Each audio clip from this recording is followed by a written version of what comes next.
Състезатели от 18 страни участват в четвъртото световно първенство по плажен тенис, което се провежда в Бургас.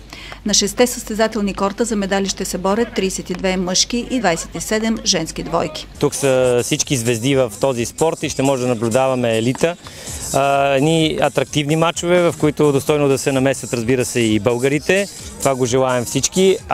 Колкото до това какво очакваме като резултат след първенството, защото наистина е хубаво, когато една проява не се прави самоцелно, а когато се мисли за бъдещето. Лично кмета се ангажира с това да останат няколко от терените, да може бургазли и гости на Бургас да практикуват, най-вече младите хора, този красив, достъпен и динамичен спорт.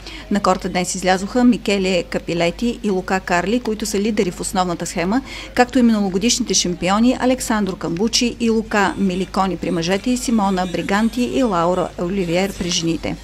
Сред състезателите има 5 български женски двойки, 3 мъжки, а един наш състезател е в тандем с италианец. Националните ни състезатели Лазарина Стефанова и Петър Кирилов се надяват на добро представене. Имаме ли шанс за медал?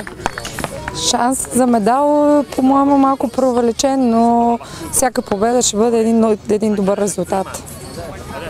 Какво трябва да се знае за този тип състезание, за правилата? Какво е различното? Различното от тениса на корт, което най-често ни задават като въпрос, е как тупка топката.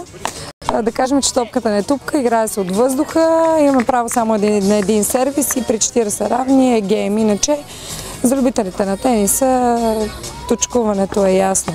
Плажният тенис възниква в Италия преди 20 години, Хите през последните 2-3 години.